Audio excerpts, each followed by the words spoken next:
Capítulo 1 Conclusão. Os ensinamentos do Aylan continuavam a aparecer em minha mente e permaneci vagando por um bom tempo. E pensava, quando acontecer o erro, devo pedir perdão a Deus, que certamente serei perdoado. E tenho que ter humildade de voltar atrás e começar tudo de novo. A prática constante da humildade é muito importante, pois há o perdão, mas para aqueles que desejam serem perdoados, para aqueles que têm humildade para voltar, reconhecer o erro e recomeçar. Jesus sempre disse aos que vieram a ele para pedir perdão: vai e não peques mais. Tenho que tomar cuidado para não me condenar, deixar formar em meu íntimo um complexo de culpa que por fim gera a autopunição e, com isso, não cair mais no mesmo erro. Deus sabe de todas as coisas, me conhece bem e entende que sou criatura frágil. Certamente errarei de novo. Neste caso, devo ter a certeza que errei, reconhecer o próprio erro e ter o firme propósito da correção.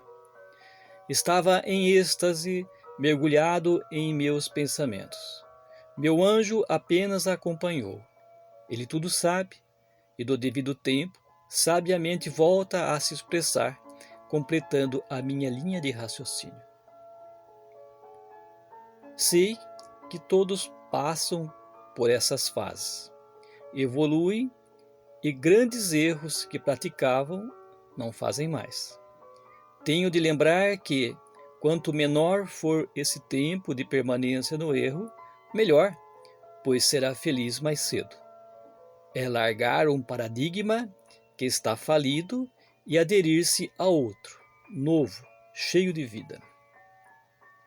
Saiba que a correção não é tão simples, não ocorre de um momento para o outro, é lenta, pode demorar anos, até mesmo uma vida. É correto que Deus não impõe um tempo pré-determinado para que faça a correção.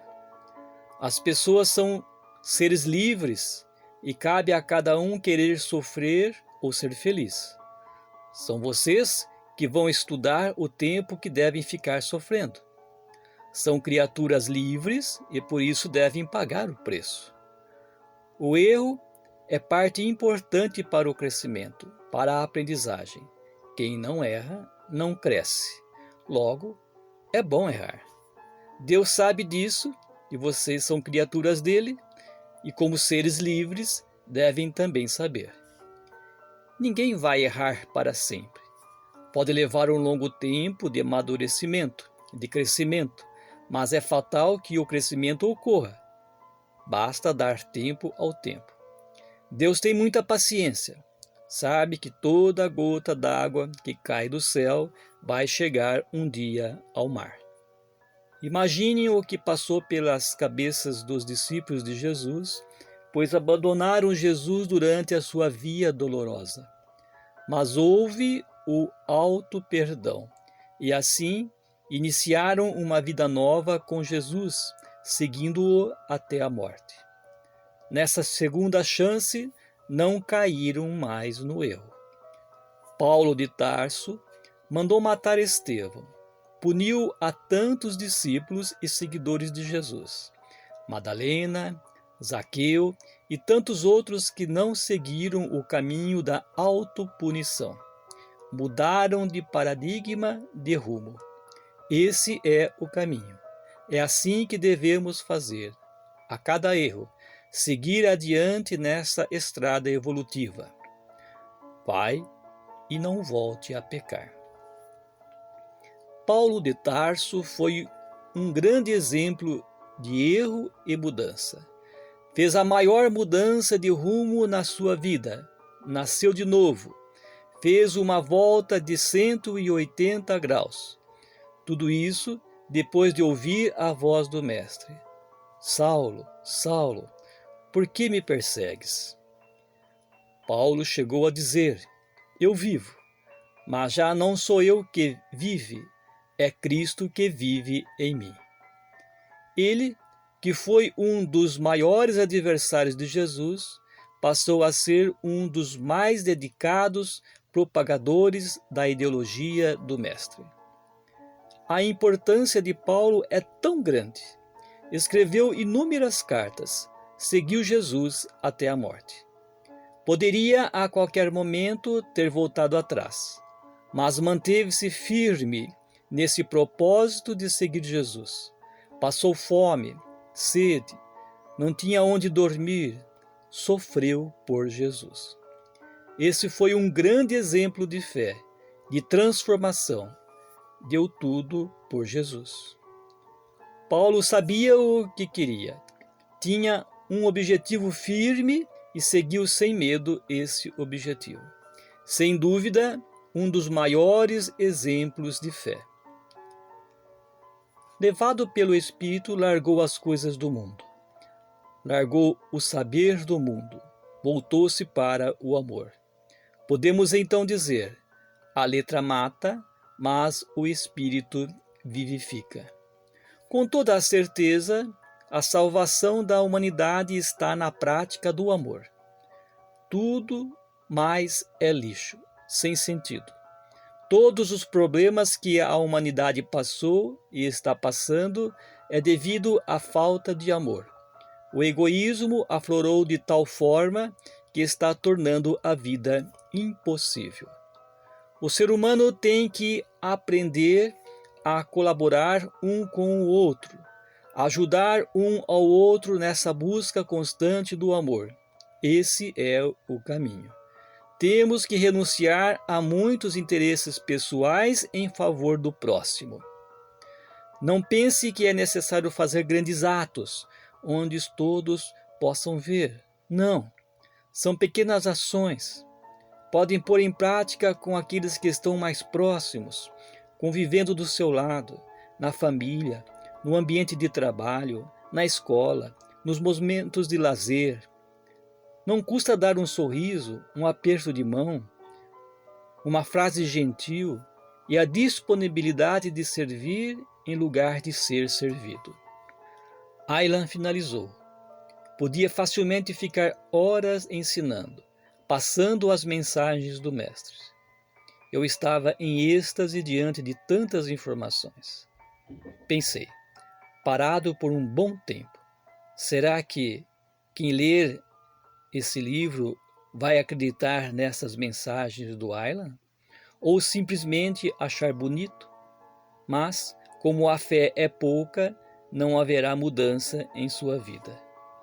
Já li muitos livros, Vida de Santos e tantas coisas maravilhosas que descobriram, mas só fui fazer uma mudança de vida, de comportamento, quando eu fiz a minha experiência de Deus.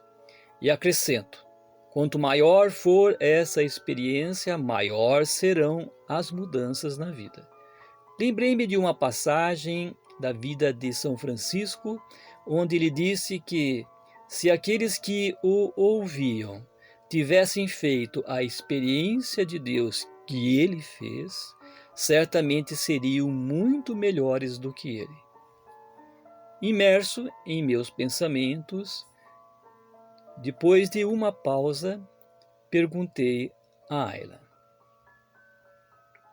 como evoluir, crescer na fé sem a prática do amor?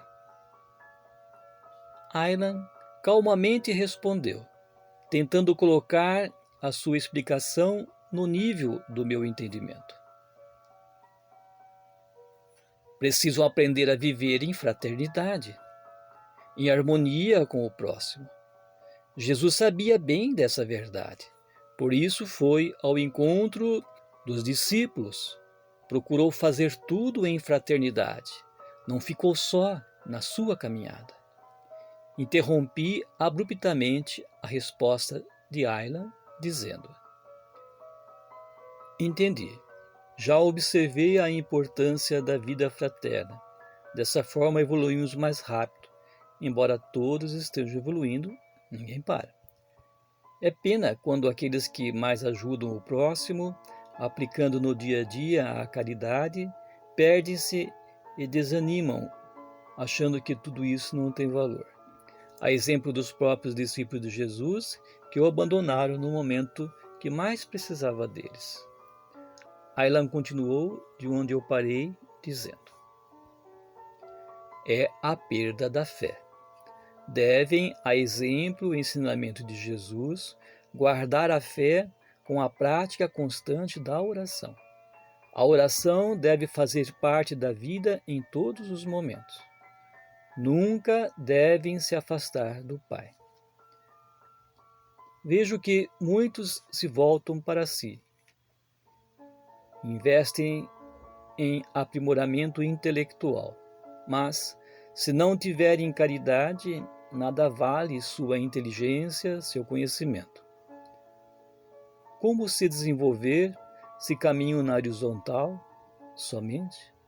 É lamentável, pois muitos assim o fazem. Outros ainda preferem se desenvolver espiritualmente, porém, se não houver a caridade, se perdem no egoísmo, no orgulho e na vaidade. Não diferem assim ao comportamento dos inteligentes e intelectuais que acima mencionei. Jesus é um exemplo que devemos seguir. Se deixou ser conduzido pelo Espírito Santo durante toda a sua vida.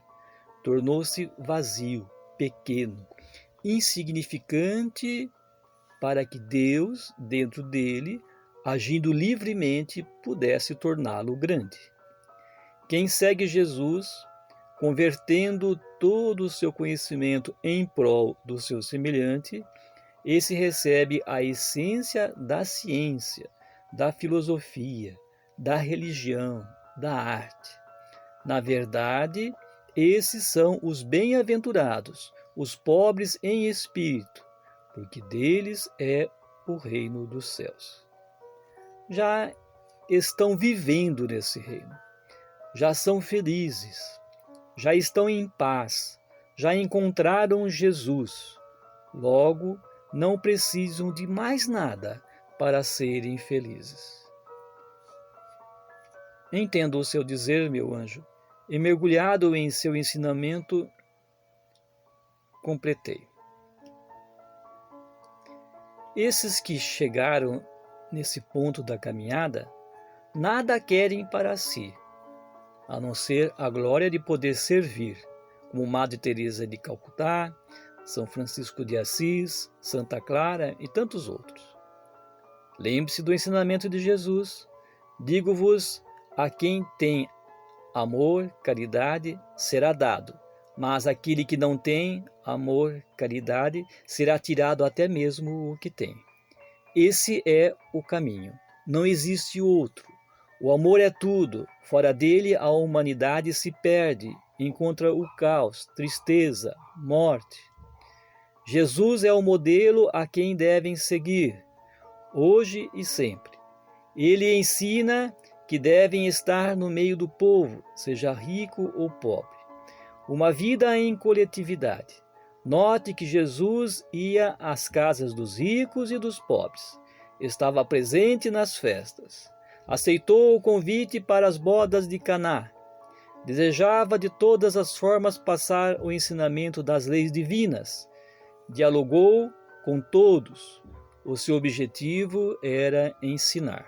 O auge do ser humano é dilacerar o egoísmo e implantar o amor em seu lugar. E nada melhor que praticar no meio do povo. E como aprende em meio dos irmãos? Os 10 mandamentos se fundamentaram em um viver em coletividade.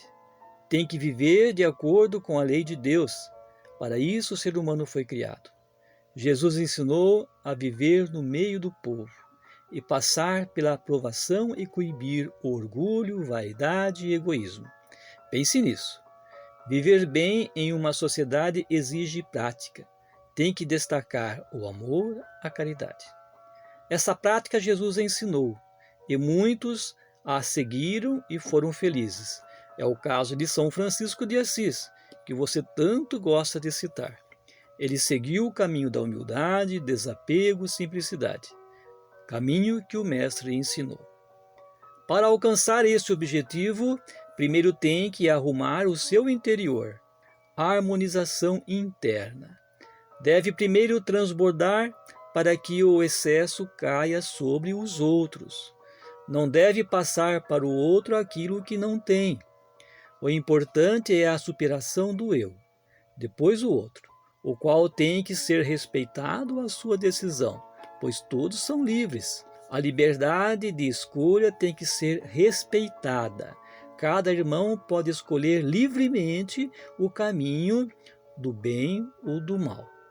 O melhor jeito de evangelizar, de fazer uma mudança no próximo, é através do testemunho de vida.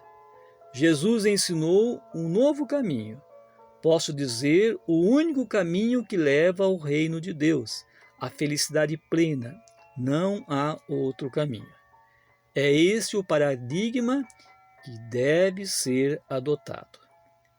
É bom discernir que cada um está em um determinado nível de crescimento espiritual. Assim, o que para um é escândalo, é um pecado grave, para outro que ainda não chegou a esse nível, não considera tal ação como um pecado. O nível de consciência varia de pessoa para pessoa. Veja o caso de Paulo de Tarso, errou tanto e para ele era tudo normal e elogiado por todos que estavam no mesmo nível. Precisou Paulo cair desse pedestal e ver claramente o que estava fazendo de errado. A sua consciência o acusou. Pense nisso. Não foi Jesus que foi ao encontro de Paulo para fazer essa mudança de pensamento, e sim Paulo subiu até Jesus e assim Jesus falou: Saulo, Saulo, por que me persegues? Caso fosse Jesus quem tivesse descido ao nível de Paulo e dito estas palavras, esta teria sido uma interferência no livre-arbítrio. Não, foi a sua consciência que despertou e pôde ver o erro que estava cometendo. Voltou-se então para Jesus, tornando-se Jesus e lutando com todas as suas forças pela causa do Mestre. Da mesma forma, Jesus não interferiu na forma de pensar e agir de Maria de Magdala e Zaqueu, apenas os condicionou a uma conversão ao qual disseram sim. Quando Jesus passou perto do cobrador de impostos e fez um convite, vem e segue-me, Mateus disse sim e largou tudo. Foi uma escolha sua, agiu na liberdade. Só a força do amor para mudar o paradigma da humanidade, sem forçar, sem agir contra a liberdade. Não fique querendo que Deus desça até você. E sim, isto é o certo, deseje subir até Deus. Seguindo as suas leis sábias e paternais, conseguirá se unir a Ele. E quem sabe poder dizer: eu vivo, mas não sou eu quem vive, é Cristo que vive em mim. Estar em sintonia com Deus, fazer o que Ele quer, essa é a meta do ser humano. Esse é o caminho. Essa é a forma de acertar o ser humano, a sociedade.